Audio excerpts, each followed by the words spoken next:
ನಮಸ್ಕಾರ. ಮುಖ್ಯಾಂಶಗಳು. 17ನೇ ಆಸಿಯಾನ್ ಭಾರತ ಶೃಂಗಸಭೆ ಆರಂಭ. ವಿಯೆಟ್ನಾಂದೊಂದಿಗೆ ಭಾರತದ ಸಹ ಅಧ್ಯಕ್ಷತೆ. ಪ್ರಧಾನಿ ನರೇಂದ್ರ ಮೋದಿ ಭಾಗಿ. ದೇಶದ ಆರ್ಥಿಕ ಬೆಳವಣಿಗೆಯಲ್ಲಿ ಚೇತರಿಕೆ. ಪ್ರಮುಖ ವಲಯಗಳಲ್ಲಿ ಸಕಾರಾತ್ಮಕ ಪ್ರಗತಿ. ನಿರ್ಮಲಾ ಸೀತಾರಾಮನ್.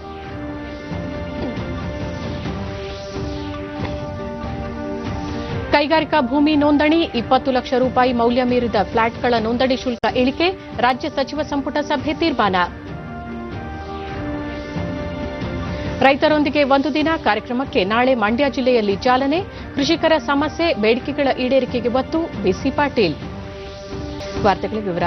ಪ್ರಧಾನಿ ನರೇಂದ್ರ ಮೋದಿ 17ನೇ ಆಸಿಯಾನ್ ಭಾರತ ಶೃಂಗಸಭೆಯನ್ನುದ್ದೇಶಿಸಿ ವಿಡಿಯೋ ಕಾನ್ಫರೆನ್ಸ್ ಮೂಲಕ ಭಾಷಣ ಮಾಡಿದರು.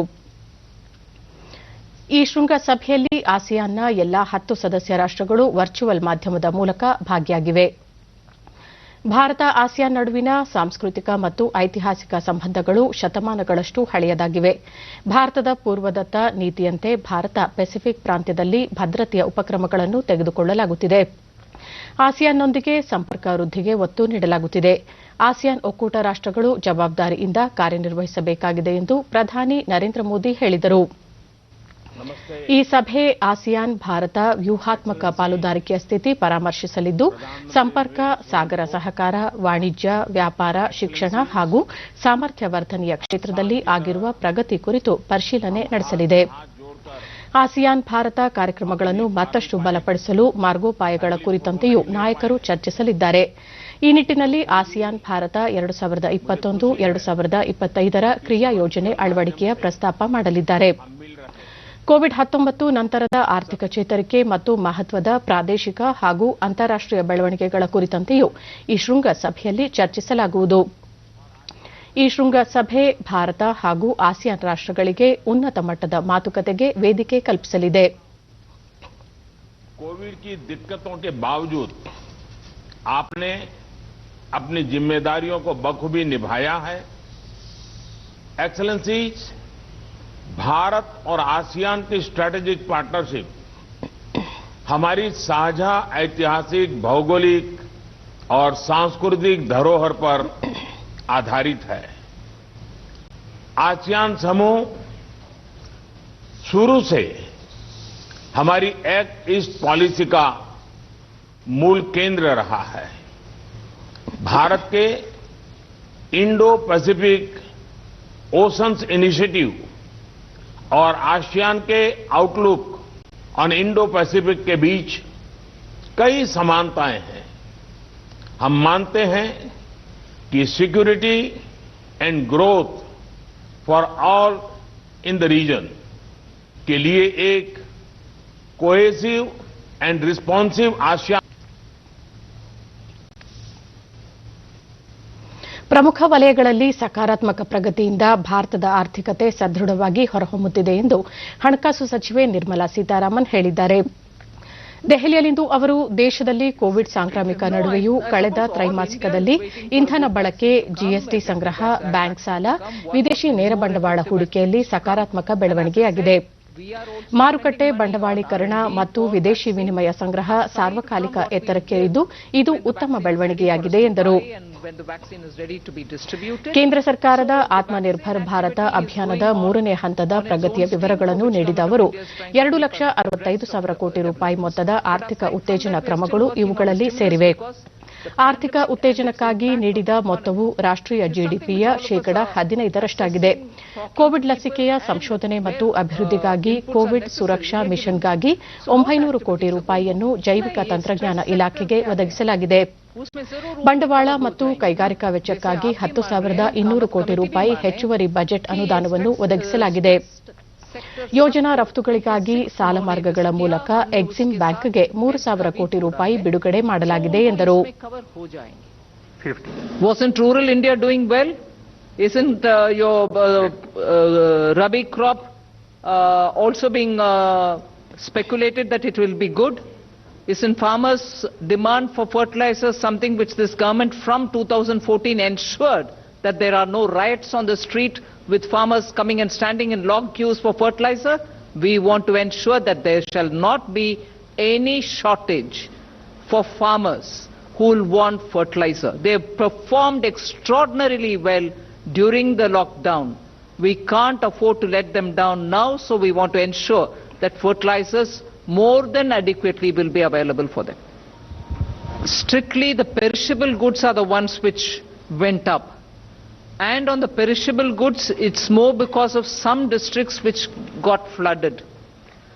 There are just not short-term but medium-term steps which are being taken by this government for better preservation of perishable goods, long shelf life, and so on, and providing a lot more weatherproof storage, particularly for crops like onion and potatoes. So I think that every season we do face this in India till such a time, I suppose, we come up with a complete elaborate system of storage for these crops. The government is working both on short-term and also the medium-term steps on it. Import where necessary for the short duration, and for the medium term, enough investment is being attracted with great incentives being provided for agri-infrastructure, if you may recall, particularly during the Atmanirbhar that we've announced for creating of agri-infrastructure. With that, I suppose we'll be able to address that question. औद्योगिक बुनियादी ಹಣಕಾಸು ढांचा ಖಾತೆ ರಾಜ್ಯ ಸಚಿವ ಅನುರಾಗ್ ಸಿಂಗ್ ಠಾಕೂರ್ ಪ್ರಸಕ್ತ ವರ್ಷ ಗ್ರಾಮೀಣ ಉದ್ಯೋಗಾವಕಾಶ ಹೆಚ್ಚಿಸಲು ಪ್ರಧಾನಮಂತ್ರಿ ಗರೀಬ್ ಕಲ್ಯಾಣ್ ರೋಜ್ಗಾರ್ ಯೋಜನೆಯಡಿ ಹೆಚ್ಚುವರಿ 10,000 ಕೋಟಿ ರೂಪಾಯಿ ಯೋಜನಾ ವೆಚ್ಚ ಒದಗಿಸಲಾಗಿದೆ. ರಾಷ್ಟ್ರೀಯ ಮೂಲಸೌಕರ್ಯ ಮತ್ತು ಬಂಡವಾಳ ಹೂಡಿಕೆ ನಿಧಿಯ ಸಾಲ ವೇದಿಕೆಗೆ 6,000 ಕೋಟಿ ರೂಪಾಯಿ ಈಕ್ವಿಟಿ ಒದಗಿಸಲಾಗುತ್ತಿದೆ ಎಂದರು. ರೈತರಿಗೆ ಸಕಾಲದಲ್ಲಿ ಅಗತ್ಯ ರಸಗೊಬ್ಬರ ಲಭ್ಯವಾಗುವಂತಾಗಲು 65,000 ಕೋಟಿ ರೂಪಾಯಿ ಒದಗಿಸಲಾಗಿದೆ. ಪ್ರಧಾನಮಂತ್ರಿ ಆವಾಸ್ ಯೋಜನೆಯಡಿ ಮುಖ್ಯವಾಗಿ ನಗರ ಪ್ರದೇಶಗಳಲ್ಲಿ ಮನೆ ನಿರ್ಮಾಣಕ್ಕೆ 18,000 ಕೋಟಿ ರೂಪಾಯಿ ಒದಗಿಸಲಾಗಿದೆ. ಆರೋಗ್ಯ ರಕ್ಷಣೆ ಮತ್ತು ಕೋವಿಡ್ನಿಂದ ಬಾಧಿತವಾದ 26 ವಲಯಗಳಿಗೆ ಸಾಲ ಖಾತರಿ ಬೆಂಬಲ ಯೋಜನೆಯನ್ನು ಆರಂಭಿಸಲಾಗುತ್ತಿದೆ. ಸದ್ಯದ ತುರ್ತು ಸಾಲ ಮಾರ್ಗ ಖಾತರಿ ಯೋಜನೆಯನ್ನು ಮುಂದಿನ ವರ್ಷದ ಮಾರ್ಚ್ವರೆಗೆ ವಿಸ್ತರಿಸಲಾಗಿದೆ ಎಂದರು. और बाकी औद्योगिक आधारभूत ढांचा बने, इन सबको मजबूती प्रदान करने के लिए अतिरिक्त एडिशनल जो हमने बजट आउटले किया वो लगभग 10,200 करोड़ रुपए का किया गया है, ताकि इसको स्टिमुलस के रूप में हम दे सकें, कैपिटल और इंडस्ट्रियल स्टिमुलस के रूप में. ಸಂಪನ್ಮೂಲ ಸಂಗ್ರಹ ಹೆಚ್ಚಿಸುವ ಉದ್ದೇಶದಿಂದ ಕೈಗಾರಿಕಾ ಭೂಮಿಯ ನೋಂದಣಿ ಶುಲ್ಕ ಮತ್ತು 20 ಲಕ್ಷಕ್ಕೂ ಕಡಿಮೆ ಮೌಲ್ಯದ ನಿವೇಶನಗಳ ನೋಂದಣಿ ಶುಲ್ಕವನ್ನು ಶೇಕಡಾ 2ರಷ್ಟು ಇಳಿಸಲು ನಿರ್ಧರಿಸಲಾಗಿದೆ. ಇದರಿಂದ ನೋಂದಣಿ ಶುಲ್ಕ ಶೇಕಡಾ 5ರಿಂದ ಶೇಕಡಾ 3ಕ್ಕೆ ತಗ್ಗಲಿದೆ ಎಂದು ಕಾನೂನು ಮತ್ತು ಸಂಸದೀಯ ವ್ಯವಹಾರಗಳ ಸಚಿವ ಜೆಸಿ ಮಾಧುಸ್ವಾಮಿ ಬೆಂಗಳೂರಿನಲ್ಲಿಂದು ತಿಳಿಸಿದರು. ಮುಖ್ಯಮಂತ್ರಿ ಬಿಎಸ್ ಯಡಿಯೂರಪ್ಪ ಅಧ್ಯಕ್ಷತೆಯಲ್ಲಿ ನಡೆದ ಸಂಪುಟ ಸಭೆಯ ಬಳಿಕ ಅವರು ಸುದ್ದಿಗೋಷ್ಠಿಯಲ್ಲಿ ಸಭೆಯ ತೀರ್ಮಾನಗಳನ್ನು ವಿವರಿಸಿದರು. ರಾಜ್ಯದ ರಾಷ್ಟ್ರೀಯ ಉದ್ಯಾನವನ ಮತ್ತು ವನ್ಯಜೀವಿ ಧಾಮಗಳ ಸುತ್ತಮುತ್ತಲಿನ ಪ್ರದೇಶವನ್ನು ಪರಿಸರ ಸೂಕ್ಷ್ಮ ಪ್ರದೇಶವೆಂದು ಘೋಷಿಸುವುದು ಮತ್ತು ಡಾ ಕಸ್ತೂರಿ ರಂಗನ್ ವರದಿ ಅನುಷ್ಠಾನ ಕುರಿತು ಕೇಂದ್ರಕ್ಕೆ ಶಿಫಾರಸು ಮಾಡಲು ಸಂಪುಟ ಉಪಸಮಿತಿ ರಚಿಸಲು ತೀರ್ಮಾನಿಸಲಾಗಿದೆ ಎಂದು ತಿಳಿಸಿದರು.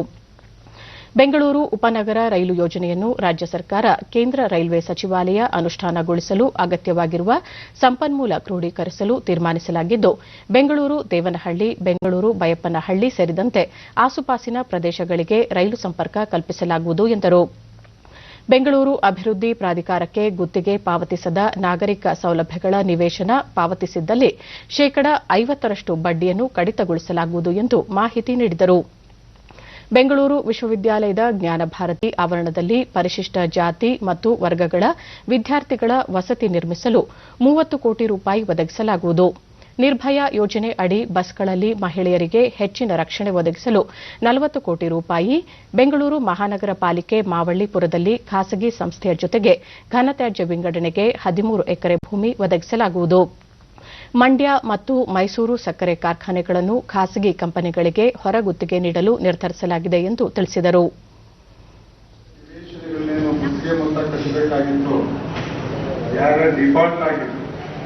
ಅವರೇನಾದ್ರೂ ಈಗ ಬಂದು ಸೆಟಲ್ಮೆಂಟ್ ಮಾಡ್ಕೊತೀವಿ ಅಂತ ಮುಂದೆ ಬಂದ್ರೆ 50% ಆಫ್ ದಿ ಇಂಟ್ರೆಸ್ಟ್ ಅನ್ನ ರಿಯಾಯಿತಿ ಕೊಟ್ಬಿಟ್ಟು ಕಟ್ಬೋದು ಅಂತೇಳಿ ಒನ್ ಟೈಮ್ ಕನ್ಸೆಷನ್ ಕೊಟ್ಟಿದ್ದೀವಿ. ಯಾರಾದ್ರೂ ಡಿಫಾಲ್ಟ್ ಇದ್ರೆ ಅವ್ರು ಕಟ್ಟೋ ಬಡ್ಡಿ ದುಡ್ಡಿಗೆ ಅರ್ಧ ಕಟ್ಟಿದ್ರೆ ನಾವು ಕ್ಲೋಸ್ ಮಾಡ್ತೀವಿ.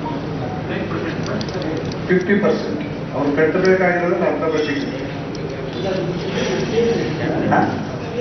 CS Health and Services default ಆಗಿದ್ದಾರೆ, ಅವರೇನಾರ ಮುಂದೆ ಬಂದವರು ಫ್ರೀಯಾಗಿ ಕೊಡಿ ಇಂಟ್ರೆಸ್ಟ್ ಬೀಳ್ತಾ ಕೇಳಿದ್ರು 50% ಕೊಡಿ. ಇನ್ನು ಬೆಂಗಳೂರು ಉಪನಗರ ರೈಲು ಯೋಜನೆಗೆ ಕೇಂದ್ರ ಸರ್ಕಾರ ಮತ್ತು ನಾವು ಅನುಮೋದನೆ ಮಾಡಿಕೊಂಡು ಇದನ್ನ ಒಂದು ವ್ಯಾಪಕವಾದ ಕಾರ್ಯಕ್ರಮ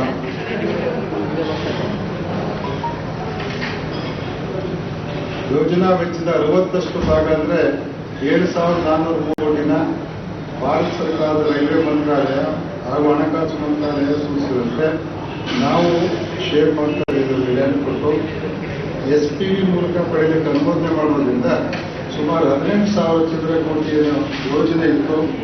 ಇದು ಈಗ PPP-ನಲ್ಲಿ 3,000 ಕೋಟಿ ಬೇರೆಯವರಿಗೆ ಇಂಟ್ರೆಸ್ಟ್ ಮಾಡೋದ್ರಿಂದ 15,761 ಕೋಟಿ ಆಗುತ್ತೆ.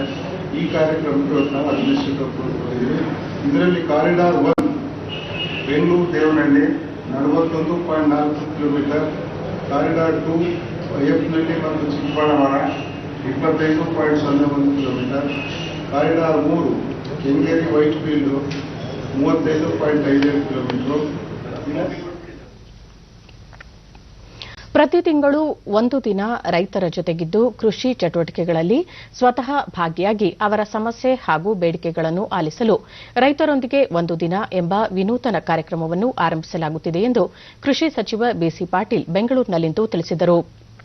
ಮಂಡ್ಯ ಜಿಲ್ಲೆಯ ಕೆಆರ್ಪೇಟೆ ತಾಲೂಕಿನ ಮಡುವಿನಕೋಡಿ ಗ್ರಾಮದಲ್ಲಿ ನಾಳೆ ಮೊದಲ ಕಾರ್ಯಕ್ರಮಕ್ಕೆ ಚಾಲನೆ ನೀಡಲಾಗುತ್ತಿದ್ದು, ಬಳಿಕ ಪ್ರತಿ ತಿಂಗಳು ಆಯ್ದ ಜಿಲ್ಲೆಯೊಂದರಲ್ಲಿ ಈ ಕಾರ್ಯಕ್ರಮ ನಡೆಸಲು ಉದ್ದೇಶಿಸಲಾಗಿದೆ ಎಂದು ಹೇಳಿದರು. ರೈತರ ಸಮಸ್ಯೆಗಳನ್ನು ನೇರವಾಗಿ ಆಲಿಸಿ ಸ್ಪಂದಿಸುವ ಹಾಗೂ ಸ್ಥಳದಲ್ಲೇ ಇಲಾಖೆಯ ಹಿರಿಯ ಅಧಿಕಾರಿಗಳನ್ನು ಕರೆಸಿ ಸಂಬಂಧಪಟ್ಟ ಜಿಲ್ಲೆಯ ಕೃಷಿ ಸಮಸ್ಯೆಗಳಿಗೆ ಸಾಧ್ಯವಾದಷ್ಟು ಪರಿಹಾರ ಒದಗಿಸುವ ಗುರಿ ಹೊಂದಲಾಗಿದೆ. ಕಬ್ಬು ಮತ್ತು ಭತ್ತಕ್ಕೆ ನೀರನ್ನು ಹೆಚ್ಚಾಗಿ ಬಳಸಿ ಕೃಷಿ ಮಾಡುತ್ತಿರುವುದನ್ನು ಗಮನಿಸಿ ಇದಕ್ಕೆ ಪರಿಹಾರವಾಗಿ ಆಧುನಿಕ ರೀತಿಯಲ್ಲಿ ಸೂಕ್ಷ್ಮ ನೀರಾವರಿ ಪದ್ದತಿಯಲ್ಲಿ ಬೆಳೆಯುವಂತೆ ಪ್ರೋತ್ಸಾಹಿಸುವುದು ಅಗತ್ಯವಾಗಿದೆ. ಅದೇ ರೀತಿ ಹೆಚ್ಚಿನ ಕ್ಷೇತ್ರದಲ್ಲಿ ಸಿರಿಧಾನ್ಯಗಳು, ಸಾವಯವ ಕೃಷಿ, ಕೃಷಿ ಉಪಕಸುಬುಗಳಾದ ಹೈನುಗಾರಿಕೆ, ತೋಟಗಾರಿಕೆ ಹಾಗೂ ಮೀನುಗಾರಿಕೆಗಳಿಗೆ ಉತ್ತೇಜನ ನೀಡಿ ಸಮಗ್ರ ಕೃಷಿ ಪದ್ದತಿ ಅಳವಡಿಸಿಕೊಳ್ಳಲು ಮಾರ್ಗದರ್ಶನ ನೀಡುವುದು ಈ ಕಾರ್ಯಕ್ರಮದ ಭಾಗವಾಗಿದೆ. ರೈತರ ಆದಾಯವನ್ನು ಹೆಚ್ಚಿಸಲು ಅಗತ್ಯ ಅರಿವು, ರೈತರ ಮನೋಬಲವನ್ನು ವೃದ್ಧಿಸಿ ಆತ್ಮಹತ್ಯೆಗಳನ್ನು ತಡೆಗಟ್ಟಲು ಸೂಕ್ತ ಕ್ರಮ ಕೈಗೊಳ್ಳಲು ವ್ಯವಸ್ಥಿತ ಯೋಜನೆಯನ್ನು ರೂಪಿಸುವುದು ಪ್ರಮುಖ ಆದ್ಯತೆಯಾಗಿದೆ ಎಂದು ವಿವರಿಸಿದರು. ನಾಳೆ ತಾವು ಮಂಡ್ಯಕ್ಕೆ ಭೇಟಿ ನೀಡುತ್ತಿದ್ದು ಮಾಜಿ ಸಂಸದ ಜಿ ಮಾದೇಗೌಡ ಅವರೊಂದಿಗೆ ಚರ್ಚಿಸಲಾಗುವುದು. ಶನಿವಾರದಂದು ದಿನವಿಡೀ ಕೆಆರ್ಪೇಟೆ ತಾಲೂಕಿನ ಹೊಸಕೋಟೆ ಹಾಗೂ ಮಡುವಿನಕೋಡಿ ಗ್ರಾಮಗಳಲ್ಲಿ ಕೃಷಿ ಚಟುವಟಿಕೆ ಹಾಗೂ ವಿವಿಧ ಕಾರ್ಯಕ್ರಮದಲ್ಲಿ ಪಾಲ್ಗೊಳ್ಳುವುದಾಗಿ ತಿಳಿಸಿದರು. ಗೊಬ್ಬರ ಹಾಕಕ್ಕೆ ಬರೋದಿಲ್ಲ, ಇದು ಮಾಡೋದಿಲ್ಲ ಅಂತ ನಾವು ಈಗ ನಾನೊಬ್ಬ ಮಂತ್ರಿಯಾಗಿ ಅಲ್ಲ, ರೈತರ ಅನ್ನದಾತನಿಗೆ ಒಂದು ಧ್ವನಿಯಾಗಿ ಕಾರ್ಯವನ್ನು ನಿರ್ವಹಿಸಬೇಕು ಅನ್ನೋ ದೃಷ್ಟಿಯಲ್ಲಿ ಮತ್ತೆ ರೈತರಿಗೆ ಮಂತ್ರಿನೇ ಬಂದಿದ್ದಾರೆ ಅಂತ ಹೇಳಿದ್ರೆ ಇನ್ನೂ ಹೆಚ್ಚು ಆತ್ಮಬಲ ಬರ್ತದೆ. ಆತ್ಮಬಲವನ್ನು ತುಂಬುವಂಥದ್ದೇ ನಮ್ಮ ಮೊದಲನೇ ಒಂದು ಉದ್ದೇಶ. ಇವತ್ತು ನಾನು ಬಹಳಷ್ಟು ಕಡೆ ಹೇಳ್ತಾ ಬಂದಿದ್ದೀವಿ. ನಾಳೆ ಮಧ್ಯಾಹ್ನ ನಾನು ಮಂಡ್ಯಕ್ಕೆ ಹೋಗ್ತೀನಿ. ಮಂಡ್ಯಕ್ಕೆ ಹೋಗಿ ಜಿಲ್ಲೆಯ ಹಿರಿಯರು ಮಾಜಿ ಸಂಸದರಾದ ಮಾದೇಗೌಡರಿಗೆ ಮೊದಲನೇದಾಗಿ ಅವರಿಗೆ ಸನ್ಮಾನ ಮಾಡಿ ಮಂಡ್ಯದಲ್ಲಿ ವಾಸ್ತವ್ಯ ಮಾಡಿ 14ನೇ ತಾರೀಕು ಬೆಳಗ್ಗೆ ಆ ಗ್ರಾಮಕ್ಕೆ ಹೋಗುವಂಥದ್ದು. ಪ್ರಧಾನಿ ನರೇಂದ್ರ ಮೋದಿ ಅವರು ದೆಹಲಿಯ ಜವಾಹರ್ಲಾಲ್ ನೆಹರು ವಿಶ್ವವಿದ್ಯಾಲಯದಲ್ಲಿ ಇಂದು ಸಂಜೆ ಸ್ವಾಮಿ ವಿವೇಕಾನಂದರ ಪುತ್ಥಳಿ ಅನಾವರಣ ಮಾಡಲಿದ್ದಾರೆ. ವಿಡಿಯೋ ಕಾನ್ಫರೆನ್ಸ್ ಮೂಲಕ ನಡೆಯಲಿರುವ ಸಮಾರಂಭದಲ್ಲಿ ಕೇಂದ್ರ ಶಿಕ್ಷಣ ಸಚಿವ ರಮೇಶ್ ಪೋಖ್ರಿಯಾಲ್ ನಿಶಾಂಕ್ ಸಹ ಪಾಲ್ಗೊಳ್ಳಲಿದ್ದಾರೆ. ಸ್ವಾಮಿ ವಿವೇಕಾನಂದರು ಯುವ ಸಮೂಹ ಹಾಗೂ ದೇಶದ ಲಕ್ಷಾಂತರ ಜನರಿಗೆ ಸ್ಫೂರ್ತಿಯಾಗಿದ್ದು, ಅವರ ಪ್ರೇರಣೆ ಜಗತ್ತಿನಾದ್ಯಂತ ವ್ಯಾಪಿಸಿದೆ. ಅವರ ಚಿಂತನೆ ಮತ್ತು ಅಭಿಯಾನಕ್ಕೆ ವ್ಯಾಪಕ ಜನಮನ್ನಣೆ ದೊರೆತಿದೆ. ಪ್ರಧಾನಿ ನರೇಂದ್ರ ಮೋದಿ ಅವರು ಸಹ ವಿವೇಕಾನಂದರ ಚಿಂತನೆಗಳು ಇಂದಿಗೂ ಪ್ರಸ್ತುತ ಎಂದು ಪ್ರತಿಪಾದಿಸುತ್ತಿರುವುದು ಗಮನಾರ್ಹ. ದೇಶದ ಜನತೆಗೆ ಸೇವೆ ಸಲ್ಲಿಸುವ ಹಾಗೂ ಯುವ ಸಮೂಹವನ್ನು ಸಬಲೀಕರಣಗೊಳಿಸಿದರೆ ದೇಶ ಭೌತಿಕ, ಮಾನಸಿಕ ಹಾಗೂ ಆಧ್ಯಾತ್ಮಿಕವಾಗಿ ಬಲಿಷ್ಠವಾಗಲಿದ್ದು, ಇದರಿಂದ ಜಾಗತಿಕವಾಗಿ ದೇಶದ ಚಿತ್ರಣವೇ ಬದಲಾಗಲಿದೆ ಎಂದು ಪ್ರಧಾನಿ ನರೇಂದ್ರ ಮೋದಿ ಆಶಯ ವ್ಯಕ್ತಪಡಿಸಿದ್ದಾರೆ. ಕೋವಿಡ್-19 ಸೋಂಕಿಗೆ ದೇಶೀಯವಾಗಿ ಸಿದ್ದಪಡಿಸಲಾಗಿರುವ ಕೋವಿಶೀಲ್ಡ್ ಲಸಿಕೆಯ 3ನೇ ಹಂತದ ಕ್ಲಿನಿಕಲ್ ಟ್ರಯಲ್ ಯಶಸ್ವಿಯಾಗಿ ಪೂರ್ಣಗೊಂಡಿದೆ. ದೆಹಲಿಯ ಭಾರತೀಯ ವೈದ್ಯಕೀಯ ಸಂಶೋಧನಾ ಪರಿಷತ್ ಹಾಗೂ ಸೆರೋಮ್ ಇನ್ಸ್ಟಿಟ್ಯೂಟ್ ಆಫ್ ಇಂಡಿಯಾ ಎಸ್ಐಐ ಸಹಯೋಗದಲ್ಲಿ 3ನೇ ಹಂತದ ಪ್ರಯೋಗಾರ್ಥ ಪರೀಕ್ಷೆಯನ್ನು ಪೂರ್ಣಗೊಳಿಸಲಾಗಿದೆ. ಈ ಮಧ್ಯೆ ರಷ್ಯಾದಲ್ಲಿ ಅಭಿವೃದ್ಧಿಪಡಿಸಲಾಗಿರುವ ಸ್ಪುಟ್ನಿಕ್ ವಿ ಲಸಿಕೆ ಕೋವಿಡ್ನಿಂದ ಶೇಕಡಾ 92ರಷ್ಟು ರಕ್ಷಣೆ ನೀಡಲಿದೆ ಎಂಬುದು ವೈದ್ಯಕೀಯ ಸಂಶೋಧನೆಗಳಿಂದ ತಿಳಿದುಬಂದಿದೆ. ಇತ್ತೀಚಿನ ಮಧ್ಯಂತರ ವೈದ್ಯಕೀಯ ಪ್ರಯೋಗಗಳಿಂದ ಇದು ಸಾಬೀತಾಗಿರುವುದಾಗಿ ವರದಿಗಳು ತಿಳಿಸಿವೆ. ಬೆಂಗಳೂರಿನಲ್ಲಿ ಆಯೋಜಿಸುತ್ತಿರುವ ಟೆಕ್ ಸಮಿಟ್ 2020 ಹಿನ್ನೆಲೆಯಲ್ಲಿ ಉಪಮುಖ್ಯಮಂತ್ರಿ ಡಾ ಸಿಎನ್ ಅಶ್ವತ್ಥನಾರಾಯಣ ನೂತನ ಐಟಿ ಬಿಟಿ ನೀತಿಯನ್ನು ಬಿಡುಗಡೆ ಮಾಡಿದರು.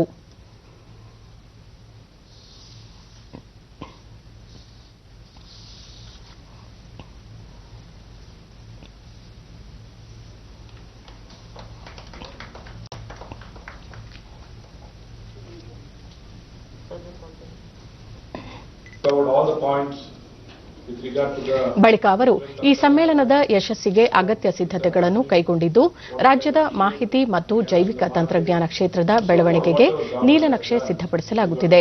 ನಗರಗಳಲ್ಲಿ ಪರಿಸರ ಸ್ನೇಹಿ ತಂತ್ರಜ್ಞಾನ ಅಳವಡಿಕೆಯ ಜೊತೆಗೆ ಬಂಡವಾಳ ಆಕರ್ಷಣೆಗೂ ಆದ್ಯತೆ ನೀಡಲಾಗುವುದು ಎಂದರು. ಮಾಹಿತಿ ಮತ್ತು ಜೈವಿಕ ತಂತ್ರಜ್ಞಾನ ಕ್ಷೇತ್ರದಲ್ಲಿನ ಬೆಳವಣಿಗೆಗಳ ಕುರಿತು ಸರ್ಕಾರ ಶ್ವೇತಪತ್ರ ಹೊರಡಿಸಿ ಸಮಸ್ಯೆಗಳಿಗೆ ಪರಿಹಾರ ರೂಪಿಸುವ ನಿಟ್ಟಿನಲ್ಲಿ ಕಾರ್ಯಯೋಜನೆಯನ್ನು ಸಿದ್ದಪಡಿಸಲಾಗುವುದು.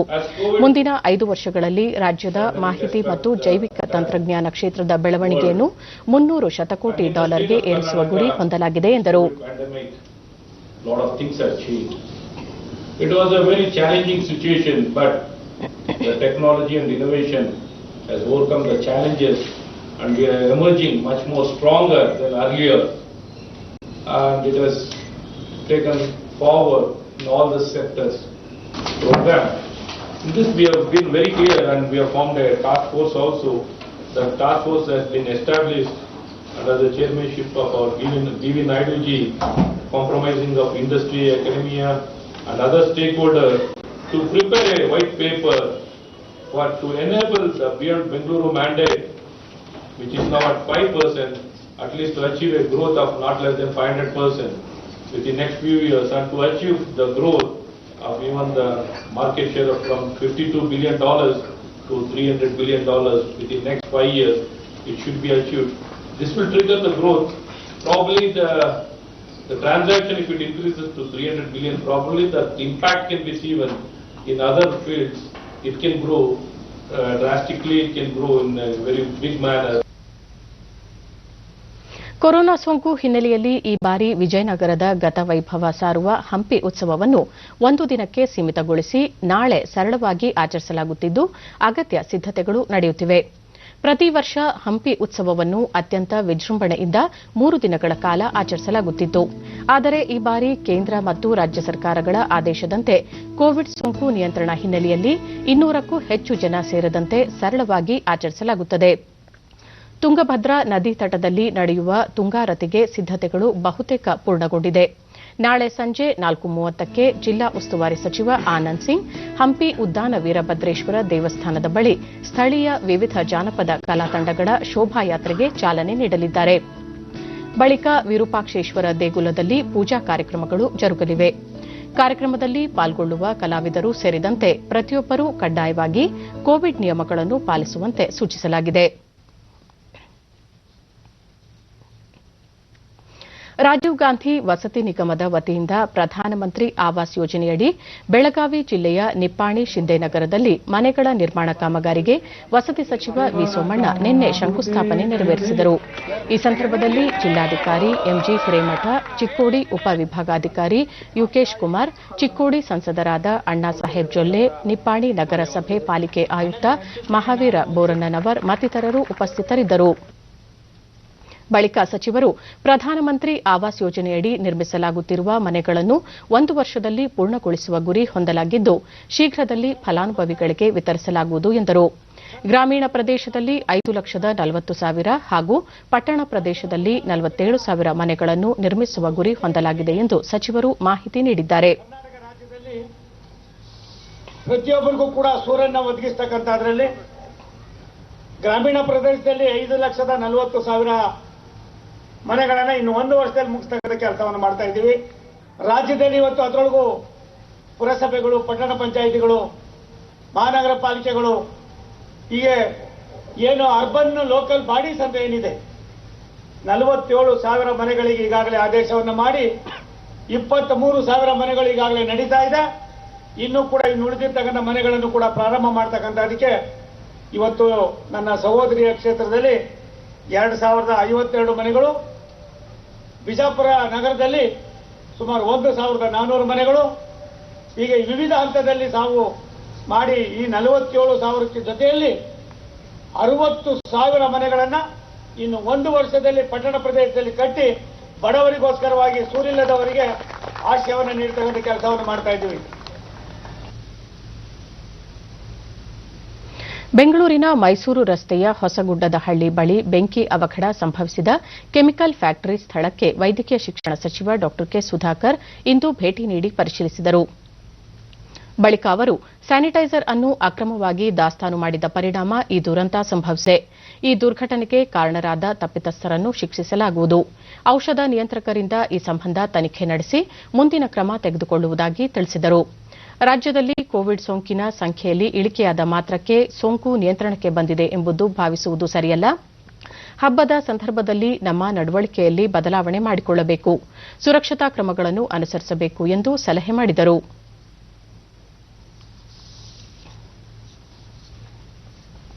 ಪ್ರಧಾನಿ ನರೇಂದ್ರ ಮೋದಿ ನಾಳೆ ಜಾಮ್ನಗರದ ಆಯುರ್ವೇದ ಬೋಧನಾ ಮತ್ತು ಸಂಶೋಧನಾ ಸಂಸ್ಥೆ ಮತ್ತು ಜೈಪುರದ ರಾಷ್ಟೀಯ ಆಯುರ್ವೇದ ಸಂಸ್ಥೆಗಳನ್ನು ವಿಡಿಯೋ ಕಾನ್ಫರೆನ್ಸ್ ಮೂಲಕ ಉದ್ಘಾಟಿಸಲಿದ್ದಾರೆ. ಈ ಸಂಸ್ಥೆಗಳು 21ನೇ ಶತಮಾನದಲ್ಲಿ ಆಯುರ್ವೇದದ ಬೆಳವಣಿಗೆ ಮತ್ತು ಅಭಿವೃದ್ಧಿಯಲ್ಲಿ ಜಾಗತಿಕ ನಾಯಕತ್ವದ ಪಾತ್ರ ವಹಿಸುವ ನಿರೀಕ್ಷೆಯಿದೆ. 2016ರಿಂದ ಧನ್ವಂತರಿ ಜಯಂತಿಯನ್ನು ಆಯುರ್ವೇದ ದಿನವಾಗಿ ಆಚರಿಸಲಾಗುತ್ತಿದ್ದು, ಆಯುರ್ವೇದ ದಿನದ ಸಂದರ್ಭದಲ್ಲಿ ಈ ಸಂಸ್ಥೆಗಳಿಗೆ ಪ್ರಧಾನಿ ಚಾಲನೆ ನೀಡಲಿದ್ದಾರೆ. ಭಾರತದ ಸಾರ್ವಜನಿಕ ಆರೋಗ್ಯ ಸವಾಲುಗಳಿಗೆ ಪರಿಣಾಮಕಾರಿ ಮತ್ತು ಕೈಗೆಟುಕುವ ದರದಲ್ಲಿ ಪರಿಹಾರಗಳನ್ನು ಒದಗಿಸಲು ಆಯುಷ್ ಆರೋಗ್ಯ ವ್ಯವಸ್ಥೆ ಸಾಮರ್ಥ್ಯವನ್ನು ಬಳಸಿಕೊಳ್ಳುವುದು ಸರ್ಕಾರದ ಆದ್ಯತೆಯಾಗಿದೆ.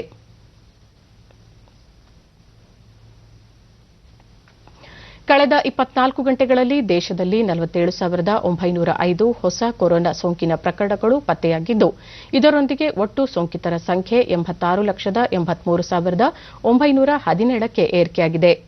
ದೇಶ ಸತತವಾಗಿ 5ನೆಯ ದಿನ 50,000ಕ್ಕೂ ಕಡಿಮೆ ಹೊಸ ಪ್ರಕರಣಗಳನ್ನು ದಾಖಲಿಸುತ್ತಿರುವುದು ಆಶಾದಾಯಕವಾಗಿದೆ. ನಿನ್ನೆ ಒಂದೇ ದಿನ 550 ಮಂದಿ ಮೃತಪಟ್ಟಿದ್ದು, ಇದರೊಂದಿಗೆ ಈವರೆಗೆ ಸಾವಿಗೀಡಾದವರ ಸಂಖ್ಯೆ 1,28,121ಕ್ಕೆ ಏರಿಕೆಯಾಗಿದೆ. ಮರಣದರ ಶೇಕಡ 1.48ರಲ್ಲಿದೆ. 4,89,294 ಸೋಂಕಿತರು ವಿವಿಧ ಆಸ್ಪತ್ರೆಗಳಲ್ಲಿ ಚಿಕಿತ್ಸೆ ಪಡೆಯುತ್ತಿದ್ದಾರೆ. ಸಕ್ರಿಯ ಪ್ರಕರಣಗಳ ಪ್ರಮಾಣ ಶೇಕಡ 5.63ರಷ್ಟಿದೆ. ಕಳೆದ 24 ಗಂಟೆಗಳಲ್ಲಿ 52,718 ಸೋಂಕಿತರು ಚೇತರಿಸಿಕೊಂಡಿದ್ದು, ಒಟ್ಟು 80,66,502 ಮಂದಿ ಸೋಂಕಿತರು ವಿವಿಧ ಆಸ್ಪತ್ರೆಗಳಿಂದ ಬಿಡುಗಡೆಯಾಗಿದ್ದು, ಚೇತರಿಕೆಯ ಪ್ರಮಾಣ ಶೇಕಡ 92.89ಕ್ಕೆ ಏರಿಕೆಯಾಗಿದೆ ಎಂದು ಕೇಂದ್ರ ಆರೋಗ್ಯ ಸಚಿವಾಲಯ ತಿಳಿಸಿದೆ. ಇಂದು ರಾಷ್ಟೀಯ ಸಾರ್ವಜನಿಕ ಪ್ರಸಾರ ದಿನ. 1947ರಲ್ಲಿ ಮಹಾತ್ಮ ಗಾಂಧಿ ಅವರು ದೆಹಲಿಯ ಆಕಾಶವಾಣಿ ಸ್ಟುಡಿಯೋಗೆ ಭೇಟಿ ನೀಡಿದ ಸ್ಮರಣಾರ್ಥ ಈ ದಿನವನ್ನು ರಾಷ್ಟೀಯ ಪ್ರಸಾರ ದಿನವನ್ನಾಗಿ ಆಚರಿಸಲಾಗುತ್ತಿದೆ. ದೇಶ ವಿಭಜನೆಯ ನಂತರ ಹರಿಯಾಣದ ಕುರುಕ್ಷೇತ್ರದಲ್ಲಿ ಸ್ಥಳಾಂತರಗೊಂಡ ಜನತೆ ತಾತ್ಕಾಲಿಕವಾಗಿ ನೆಲೆಸಿದ್ದು, ಅವರನ್ನುದ್ದೇಶಿಸಿ ಮಹಾತ್ಮ ಗಾಂಧಿ ಮಾತನಾಡಿದ್ದರು. ಈ ದಿನದಂದು ದೆಹಲಿ ಆಕಾಶವಾಣಿ ಆವರಣದಲ್ಲಿ ವಿಶೇಷ ಕಾರ್ಯಕ್ರಮವನ್ನು ಆಯೋಜಿಸಿಕೊಂಡು ಬರಲಾಗುತ್ತಿದೆ.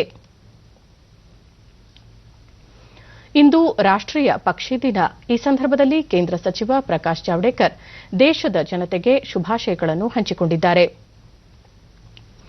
ಭಾರತೀಯ ಪಕ್ಷಿ ತಜ್ಞ, ವನ್ಯಜೀವಿ ಸಂರಕ್ಷಣೆಗೆ ದುಡಿದ ಪ್ರಕೃತಿವಾದಿ ಡಾ ಸಲೀಂ ಅಲಿ ಅವರ ಜನ್ಮದಿನದ ಅಂಗವಾಗಿ ಪಕ್ಷಿ ದಿನವನ್ನು ಆಚರಿಸಲಾಗುತ್ತದೆ. ಪಕ್ಷಿ ಮಾನವ ಎಂದೇ ಪ್ರಸಿದ್ದರಾಗಿದ್ದ ಸಲೀಂ ಅಲಿ ಅವರು ಸಂಪೂರ್ಣ ಭಾರತದ ಪಕ್ಷಿಗಳ ಕುರಿತು ಸರ್ವೇಕ್ಷಣೆ ಕೈಗೊಂಡು ಆ ಕುರಿತು ಅನೇಕ ಲೇಖನಿಗಳನ್ನು ರಚಿಸಿದ್ದರು. ಇದೇ ವೇಳೆ ಸಚಿವ ಪ್ರಕಾಶ್ ಜಾವಡೇಕರ್ ಇಂಡಿಯನ್ ರೋಲರ್ ಅಥವಾ ನೀಲ್ಕಂಠ್ ಎಂಬ ಪಕ್ಷಿಯ ಕುರಿತು ಕುತೂಹಲ ಮಾಹಿತಿಯೊಂದನ್ನು ಹಂಚಿಕೊಂಡಿದ್ದಾರೆ. ನೀಲ್ಕಂಠ್ ಪಕ್ಷಿ ಕರ್ನಾಟಕ, ತೆಲಂಗಾಣ ಹಾಗೂ ಒಡಿಶಾದ ರಾಜ್ಯ ಪಕ್ಷಿಯಾಗಿರುವುದು ವಿಶೇಷಣೀಯ. ಈ ಪಕ್ಷಿಯನ್ನು ಸಲೀಂ ಅಲಿ ರೈತನ ಅತ್ಯುತ್ತಮ ಮಿತ್ರ ಎಂದು ಕರೆದಿದ್ದರು ಎಂದು ತಿಳಿಸಿದ್ದಾರೆ. ಬಿಹಾರದ ಬೇಗುಸರಾಯ್ನಲ್ಲಿರುವ ಖಬರ್ತಾಲ್ ರಾಮ್ಸರ್ ಸೈಟ್ ಪಟ್ಟಿಯಲ್ಲಿ ಸೇರಿರುವ ಮಾಹಿತಿಯನ್ನು ಅವರು ಹಂಚಿಕೊಂಡಿದ್ದಾರೆ. ರಾಮ್ಸರ್ ಮೂಲಕ ಅಂತಾರಾಷ್ಟೀಯ ಕಾಳಜಿಗೆ ಪಾತ್ರವಾಗುವ ಚೌಗು ಪ್ರದೇಶಗಳಲ್ಲಿ ಖಬರ್ತಾಲ್ ಸೇರಿಕೊಳ್ಳುತ್ತದೆ. ಕೇಂದ್ರ ಪಶುಸಂಗೋಪನೆ ಮತ್ತು ಮೀನುಗಾರಿಕೆ ಖಾತೆ ರಾಜ್ಯ ಸಚಿವ ಸಂಜೀವ್ ಕುಮಾರ್ ಬಾಲ್ಯಾನ್ ಅವರನ್ನು ರಾಜ್ಯದ ಪಶುಸಂಗೋಪನೆ ಹಜ್ ಮತ್ತು ವಕ್ಫ್ ಸಚಿವ ಪ್ರಭು ಚೌಹಾಣ್ ಬೆಂಗಳೂರಿನಲ್ಲಿಂದು ಭೇಟಿ ಮಾಡಿ ಚರ್ಚೆ ನಡೆಸಿದರು. ರಾಜ್ಯದ ಪಶುಸಂಗೋಪನೆ ಇಲಾಖೆಯಲ್ಲಿ ಪ್ರಗತಿಯಲ್ಲಿರುವ ಯೋಜನೆಗಳ ಕುರಿತು ಮಾಹಿತಿ ನೀಡಿದರು.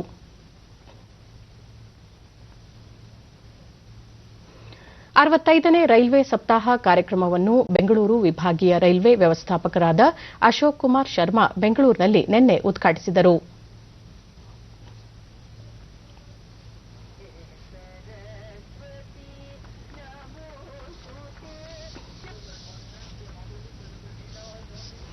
ಬಳಿಕ ಅವರು 1853ರಲ್ಲಿ ದೇಶದಲ್ಲಿ ಮೊದಲ ರೈಲು ಸಂಚಾರ ಆರಂಭದ ಅಂಗವಾಗಿ ಈ ಸಪ್ತಾಹ ಕಾರ್ಯಕ್ರಮವನ್ನು ಆಚರಿಸಲಾಗುತ್ತಿದೆ.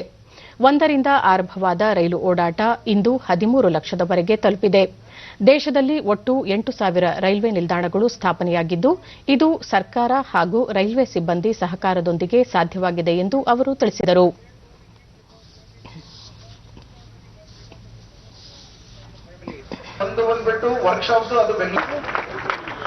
ಇದೇ ವೇಳೆ ಅಶೋಕ್ ಕುಮಾರ್ ಶರ್ಮಾ ರೈಲ್ವೆಯ ಕಾರ್ಯನಿರ್ವಹಿಸುತ್ತಿರುವ ಸಿಬ್ಬಂದಿಯನ್ನು ಸನ್ಮಾನಿಸಿ ಗೌರವಿಸಿದರು.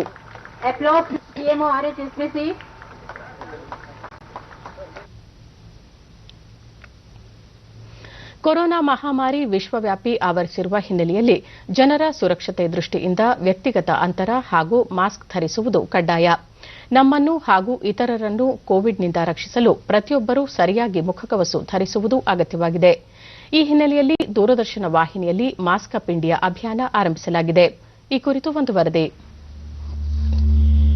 ಒಂದು ಜಾಗತಿಕ ಮಹಾಮಾರಿ ಇಡೀ ಜಗತ್ತನ್ನು ಕಾಡುತ್ತಿದ್ದು ವ್ಯಾಪಕ ಹಾನಿಯನ್ನುಂಟು ಮಾಡುತ್ತಿದೆ. ವಿಶ್ವದಾದ್ಯಂತ ಕೋವಿಡ್-19 ಸಕ್ರಿಯ ಪ್ರಕರಣಗಳ ಸಂಖ್ಯೆ ಹೆಚ್ಚಾಗುತ್ತಿದೆ. ಪರಿಣಾಮಕಾರಿಯಾದ ಲಸಿಕೆಯನ್ನು ಅನ್ವೇಷಣೆ ಮಾಡಲಾಗುತ್ತಿದೆ. ಆದರೆ ಅಲ್ಲಿಯವರೆಗೂ ಇರುವುದು ಒಂದೇ ಮಾರ್ಗ: ಮುಂಜಾಗ್ರತೆ ವಹಿಸುವುದು ಮತ್ತು ಮುನ್ನೆಚ್ಚರಿಕೆಯ ಕ್ರಮ ಪಾಲಿಸುವುದು. ಮಾಸ್ಕ್, ಮುಖಗವಸು ಧರಿಸುವುದರಿಂದ ಕೋವಿಡ್-19 ಹರಡುವುದನ್ನು ಪರಿಣಾಮಕಾರಿಯಾಗಿ ನಿಯಂತ್ರಿಸಬಹುದು. ವಿಶ್ವ ಆರೋಗ್ಯ ಸಂಸ್ಥೆ ಮತ್ತು ವಿವಿಧ ಸಂಶೋಧನೆಗಳು ಸಹ ಕೋವಿಡ್-19 ಹರಡುವಿಕೆಯನ್ನು ಪರಿಣಾಮಕಾರಿಯಾಗಿ ನಿಯಂತ್ರಿಸಲು ಮಾಸ್ಕ್ ಧರಿಸುವುದು ಅತಿ ಮುಖ್ಯ ಎಂದು ತಿಳಿಸಿವೆ. ಮಾಸ್ಕ್ನಿಂದ ನಿಮ್ಮನ್ನು ಕೋವಿಡ್-19 ಸೋಂಕಿನಿಂದ ರಕ್ಷಿಸಿಕೊಳ್ಳಲು ಸಾಧ್ಯ. ತಜ್ಞರ ಅಭಿಪ್ರಾಯ: ನೀವು ಮಾಸ್ಕ್ ಧರಿಸಿದಾಗ ನಿಮ್ಮನ್ನು ಮತ್ತು ನಿಮ್ಮ ಸುತ್ತಲಿರುವವರನ್ನು ಕೋವಿಡ್-19ರಿಂದ ರಕ್ಷಿಸಬಹುದು. या फेस कवर के घर से बाहर निकलने की अभी कल्पना करना भी सही नहीं है. ಕೋವಿಡ್-19 ಪರಿಣಾಮಕಾರಿ ನಿಯಂತ್ರಣಕ್ಕೆ ಮಾಸ್ಕ್ ಸಹಕಾರಿ. ಆದರೆ ಅದನ್ನು ಸರಿಯಾಗಿ ಧರಿಸಿದಾಗ ಮಾತ್ರ ನಿಯಂತ್ರಣ ಸಾಧ್ಯ. ಬಾಯಿ ಮತ್ತು ಮೂಗನ್ನು ಮಾಸ್ಕ್ನಿಂದ ಸರಿಯಾಗಿ ಮುಚ್ಚಿಕೊಳ್ಳಿ. ನೀವು ಡಿಡಿ ಇಂಡಿಯಾ ಜಾಗೃತಿ ಅಭಿಯಾನದ ಭಾಗವಾಗಿ ಮಾಸ್ಕ್ ಅಪ್ ಇಂಡಿಯಾ ಮಾಸ್ಕ್ ಧರಿಸಿ. ಜೊತೆಗೆ ಬಾಯಿ ಮತ್ತು ಮೂಗನ್ನು ಮಾಸ್ಕ್ನಿಂದ ಸರಿಯಾಗಿ ಮುಚ್ಚಿಕೊಳ್ಳಿ. ಸರಿಯಾದ ಕ್ರಮದಲ್ಲಿ ಮಾಸ್ಕ್ ಧರಿಸಲು ನಿಮ್ಮ ಕುಟುಂಬದವರು ಮತ್ತು ಸ್ನೇಹಿತರಿಗೆ ತಪ್ಪದೇ ತಿಳಿಸಿ. ನೀವು ಡಿಡಿ ಇಂಡಿಯಾದ ಈ ಜಾಗೃತಿ ಅಭಿಯಾನದಲ್ಲಿ ಭಾಗಿಯಾಗಿ. ಕೊನೆಯಲ್ಲಿ ಮತ್ತೊಮ್ಮೆ ಮುಖ್ಯಾಂಶಗಳು. 17ನೇ ಆಸಿಯಾನ್ ಭಾರತ ಶೃಂಗಸಭೆ ಆರಂಭ. ವಿಯೆಟ್ನಾಂದೊಂದಿಗೆ ಭಾರತದ ಸಹ ಅಧ್ಯಕ್ಷತೆ. ಪ್ರಧಾನಿ ನರೇಂದ್ರ ಮೋದಿ ಭಾಗಿ. ದೇಶದ ಆರ್ಥಿಕ ಬೆಳವಣಿಗೆಯಲ್ಲಿ ಚೇತರಿಕೆ. ಪ್ರಮುಖ ವಲಯಗಳಲ್ಲಿ ಸಕಾರಾತ್ಮಕ ಪ್ರಗತಿ. ನಿರ್ಮಲಾ ಸೀತಾರಾಮನ್.